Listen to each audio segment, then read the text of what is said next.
आमर पाटरा सेवक संगठन किछि लक्ष्य नहीं आम गोटे संगठन गढ़ीचु जोटा कि ओडिशा बाहर समस्त पाटरा जो माने समभावापन्न पाटरा से माने जोग दौरान प्रथम आम इष्टदेव पूजार परंपरा आमर पुरी रे श्रीजूंकर पाट सेवा अच्छी पाटरा विषयी करुचंती राखी सेवा एवं अन्य सेवा विभिन्न समय होउची रथ यात्रा समय अन्य समय होउची सेमती जोठी आमर पाटरा बसती अच्छी एवं जोठी जगन्नाथ मंदिर अच्छी आमे सही अंचल मानकरे आमे राखी सेवा करने को मनस्थ कलु तेणुक आमे 3 वर्ष तले प्रथम भालुखाई रे तार शुभारंभ करूँ एबे दिल्ली ठारू चेन्नई पर्यंत विभिन्न स्थान रे आमर पाट सेवा राखी सेवा कार्यक्रम चालू है आईटा आम जाजपुर आम ये मंदिर जगन्नाथ मंदिर प्रथम यही कार्यक्रम भितर आमे स्थानीय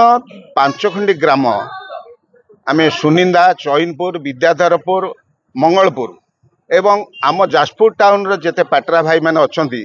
समस्त सम्मिलित कार्यक्रम एटा सेमानकर कार्यक्रम जो श्रीमंदिर रे जगन्नाथंकर 36 पाटक सेवक रही भितर आमर पाटरा सेवकर किछिटा भूमिका रही जहाँ भितर कि आपंकर राखी सेवा है पाट सेवा है चितालागी अमावास्या है सेठी आमर पाटरा भाई माने जो माने अछंती आम वंशधर जो माने अछंती से माने रीतिमती हिसाब से महाप्रभुकर सेवा करि आसंती तेणु से सेवार गोटे आमर माने अनुभूति को नहीं बा आमे गोटे जगन्नाथ सेवक हिसाब से आमे ओडिशार अनुकोण रे जो कोण अनुकोण रे जो जगन्नाथ मंदिर अच्छी आमर ये जो स्थानीय जाति भाई मानकर गोटे प्रयास जे राखी सेवा से माने प्रत्येक जगन्नाथ मंदिर रे जेमिति श्रीमंदिर रे होउची प्रत्येक मंदिर रे हो एवं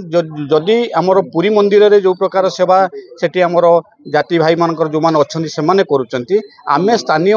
माने स्थानीय अंचल रे आमे जगन्नाथंकर सेवक हेई आमे मध्य सेही सेवा आमर हेई चलू ता भीतर आमर राखी सेवा हो किंबा पाट सेवा हो चितालागी अमावस्या सेवा हो श्रीमंदिर रे जो जो सेवा चलुची से सेवा को आमे समस्त स्थानीय मंदिर रे करिवार गोटे प्रयास करिके आमे 3-4 वर्ष हलानी आमे या को आयोजन करिचु एवं जो ओडिसा आमर विभिन्न जगह जो आमर भाई मान अछंती सेमानकु आर प्रकृत भूमिका प्रकृत आर सेवार जो प्रकार कार्यक्रम रही से उद्देश्य आमे करी करी करी करी आसी आज आमे पहुंचु जाजपुर